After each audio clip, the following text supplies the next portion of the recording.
It's August 21st, and I'm going to try to answer a question from LinkedIn on today's Unnamed Real Estate Podcast.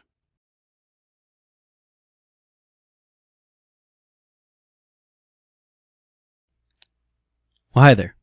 My name is Charles Ray Dawson. I'm the Associate Broker Residential Sales Manager at ProStar Realty. This is the Unnamed Real Estate Podcast, episode 237. Wow, been going on that long. Hold on for just a second. Wow, it really disturbs me when the screen freezes, and I'm not sure whether or not this is recording or not. But let's take it from the top. I hope you guys are having a good day and everything. I'm really busy today, but I wanted to get this answer this question. So Monday I had a email pop in from LinkedIn, and I noticed that somebody that I knew had made some comment. Of course, social media, click on it, see what Brian had to say. And he was talking about insurance, and interesting little article about how people get in trouble because they pay their house off and then they don't renew their insurance because their insurance is being paid by their bank basically as part of their mortgage payment, or they just decide they don't need insurance and then their house burns down. So it was good read, liked it. And I sat there and realized at the top of the screen that it was like, Ray, people are asking this question about your industry. What do you think we can do to improve home affordability or something like that? And I was like, hey, that's a great question. I would love to answer that question. My problem was when I went to answer that question the next day, the question had disappeared. All right, so what I'm going to do is I'm going to answer that question for you, the listener, and later on I'm going to cut the video out, run it through video to text, editorialize that, tweak it a little bit, and then I'm going to put that up as a blog posting. So this is the first time experimenting with that. So let's give this a shot. So let me finish this part, and the next time you see me, I'll be very serious in answering a question. What is home affordability and what can we do about it? Home affordability is a ratio of the household expenses and how much of that household expenses is taken up by home ownership. Most people track home affordability as the price of the house plus the interest rate that you're paying on your mortgage, all right, as a ratio to how much is your income. All right. I think it's not just two. It's not just your mortgage and your interest. Okay, I also think there are other aspects of that. All right, I call it the three-legged stool. Okay, so you have your mortgage and your interest. That's one leg, right? That's called the PI, all right, principal and interest. Basically what you pay for your house. All right, your household income is all the money that comes into your house, right? It's your paycheck. That's any kind of Social Security, retirement, child support coming in from a previous spouse, whatever comes in that becomes your household income. And when they talk about home affordability, they treat it as a ratio between how much income do you have coming in, how much does it cost to own your house. The third leg of this three-legged stool that I think is impacting Americans more than ever before, right, is the operating and ownership expenses of having a house once you've purchased one, right? The taxes and insurance. You'll hear your lenders talk about PITI, principal, interest, taxes, and insurance. Taxes and insurance and PITI becomes your overall payment you make to your mortgage company. Almost there, but not all the way, right? The other thing that people tend to lack is repair costs and maintenance and just general upkeep, right?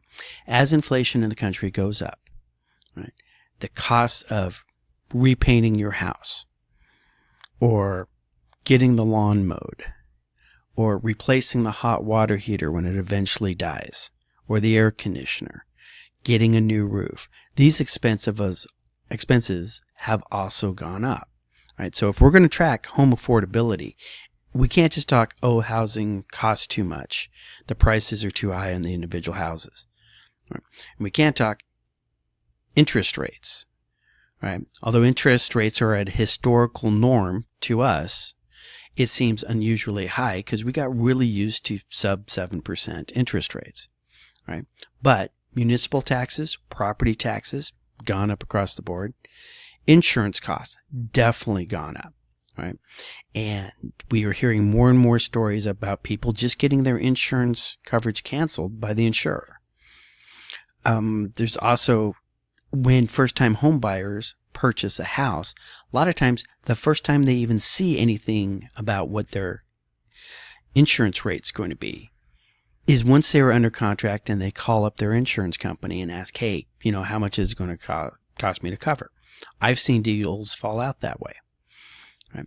And then that other little bit of home affordability, okay, you got to understand you do not have a landlord to call to fix something on your own house.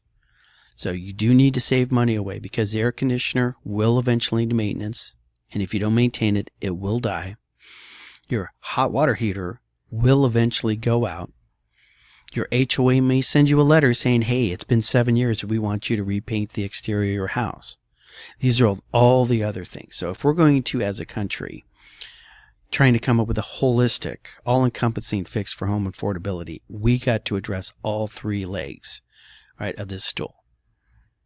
Home prices are starting to fall in certain areas of the country. I saw a report last week that said that Arizona has fallen 5% from June 2024 to June 2025. I haven't been able to confirm that. It was just a throwaway line in an article that I read. But if we take overall prices of houses coming down, our interest rates are starting to trickle down. Although they've been pretty steady for the last 2 weeks, everybody is anticipating an upcoming drop in rates. That will lower that thing. Municipalities cannot get too aggressive in taxing. We need to figure out how we're going to deal with the high costs of home insurance. All right. And remember that high cost of home insurance, that's also impacted by inflation, right? Because the insurers are looking at the replacement costs of the property. If lumber costs more, it's going to cost more to replace that house, which means they're going to have to charge you more on the back end. Right? And then finally, the basic costs for other things, the home maintenance across the board. So what we need basically is we need costs to go down across the board for all sorts of things, and that will impact home affordability. Okay, what'd you think?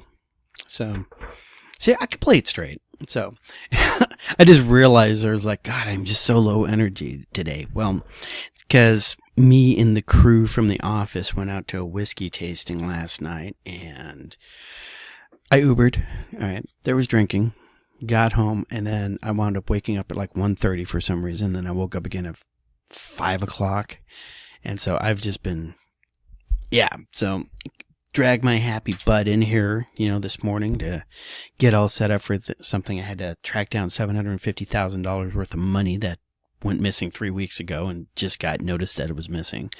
Not clients. Well, my client's money, she misplaced it. We found it for her. Everybody's happy. So, real estate. Deal with a young veteran who's trying to get some bills paid. All sorts of just run amok stuff. I mean, it's a busy day, and I'm still sitting here talking, and my screen is completely frozen. So I don't know if this is recording or not, but we'll just go on. So what happens if I do that? Okay, now I can see myself move. Okay, so yeah, that's one of the problems with this machine is that if I've been doing too much stuff on it, it starts warming up on the back, and it just slows down the processor and techie stuff. So let's continue on with the plan of the day. All right. And you know where we're going. All right. Let me get this out of the way. So numbers for August 20th, 2025. Actives this week are 23,467, down 190 from the previous week. New listings are 1,926, down 131. Our contracts were 2,185, up 2 from last week. So we pretty much have hit a plateau there. And our closings are 1,438. Coming soon to an MLS near you are 566 new listings. And that's good because our supply has dropped down to 99. All right, this is the first time I've seen our supply under 100 for quite some time.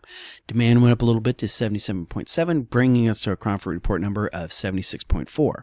So we are returning to some semblance of normalcy. Still would like to see more volume for those hardworking real estate agents and appraisers and, home inspectors and loan officers and escrow officers and everybody else that's involved in this great industry we call real estate. But let's look at our local areas, because this is interesting. We're going to start seeing Santan pop up on here, because Santan has decided to become themselves a municipality, and Cromford was talking about how they're going to have to change everything over for that, so that will be entertaining. Boy, everything is just not running right today. What do we see? We see a lot of green. This is everything improving for the seller's sides, okay? Paradise Valley, 196. Man, the rich people are very happy being rich right now. That's a 28% rise from last month. Then we got Fountain Hills, Cave Creek, and Chandler and Scottsdale are all in the seller's market right now. Then we're looking at Avondale, probably going to join them here in a week or two at their increase. Then we have Glendale, also could be joining that. Phoenix, Gilbert, and Mesa. These are all our balanced markets, right? All growing. Right. Tempe's down 7% because Tempe's got to do what Tempe's going to do. Okay, they're at 81. Okay, so now we're going to be in the buyer's market. Tempe, Peoria, Goodyear, Surprise, Queen Creek, Buckeye, and Maricopa. Everybody's up except for Tempe and Maricopa. So what does that mean to you? Hey, our interest rates are doing interest rate stuff. Okay, like I was discussing on that home affordability. Oh, by the way, no notes. That was full stream of consciousness. All right. Just talking, right? But there's a lot of things going on in home affordability. It's not just inventory. Inventory affects the price, right? It's not just the interest rates, okay? But that does affect your payment, right? Really need to look at taxes. There are some areas out there, municipalities, you walk in there, you look at the tax burden. That's an extra $200 a month, $300 in some places. All right. So, and of course, insurance, right? You got to have insurance. If you don't have insurance, get insurance, right? But those prices are really, really skyrocketing. If government wanted to do something about home affordability, they really need to see what's going on in the interest, in the insurance markets. I hope I've been saying insurance the entire time. The insurance markets. Maybe have a little committee. Let's investigate them. It's like, are you having to overcharge Arizona because California won't let you charge enough, all right, to make up for your potential losses when California burns every summer, right? Or Florida. Okay, there's other or other people on the East Coast having to pay extra so their insurance companies can offset their potential losses in Florida. These are good things that we need to look into. And cost of living expenses, air conditioners, hot water heater, plumbing, copper, drywall, get the good stuff, not the stuff from China that used to have lead in it, paint. Remember a couple of years ago when I was talking that the entire paint industry froze because the one place that actually built the chemical plant that made the base for paint froze up because of the power that dropped in Texas. You remember that period of time? Okay. Or when the breaker boxes went. So what happens when you have a single source, guys? So, all these things need to come down. And the other thing is that nobody really talks about, because it's the hardest part, and I probably should have covered this, was household income. All right. How much buying power, how much purchasing power does the average American have? Okay. Are their paychecks increasing? Are people making more money? Are they getting better jobs? Right? That's another leg of the stool. That one gets a little bit more political, so I didn't want to cover it on the first part, right? But that household income is also something we could be working on. If home affordability is a strategic goal of the government of the United States of America, and is something they want to, they want to make housing more affordable, okay?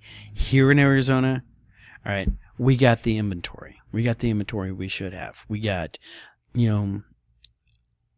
apartments, rental properties out there that have not seen an increase in rental rates in the last 3 years. That means that we've pretty much hit saturation for that. Every once in a while, I drive by a sign and they got the little flags out, first month free. All right, that's a warning sign you need to let you know that the rental market is softening. Right? You start seeing more rental properties on the MLS. That means more landlords are willing to hire a real estate agent to fill that rental because they haven't been able to do it with their sign out front and their Craigslist ad. So these are all things that we look at. So I had an encounter this weekend with another real estate agent, and I was blown away by her business cards and her presentation at this open house. And I stole one of her business cards and promptly lost it. Now, I don't get jealous of listings anymore. I don't get jealous of, oh, you got a great buyer, that kind of stuff. I get jealous of other brokerages agents. Like, wow, if I could have just like freaking kidnapped that girl and branded her ProStar, I would have done it, because yeah, she's got it rocking and going. She's been licensed since March, and she's got 3 closings already and has her first listing appointment next week. That's incredible. She's going places. So if you think that there's a career in real estate for you, give me a call, and I'll try to talk you out of it, because this is not for everybody, right? But it is a hell of a lot of fun. So I'm going to wrap up. Speaking of, I got a lunch appointment with my commercial manager. We're going to talk trash about all of our agents, for an hour or so. So from the top, okay, watch your children and pets around the water. Don't drive in anything flooded. Reach out to your friends. I did a buddy check this morning on a friend of mine I know is getting divorced. All right, because a lot of times when guys get divorced, they lose their entire social circle because their entire social circle was replaced by their wife when their wife married him and didn't want him hanging out with his friends anymore. All right, on everything like that. And while you're calling your friends, call your mother. All right, you guys have a great weekend, and I'll talk to you guys all later.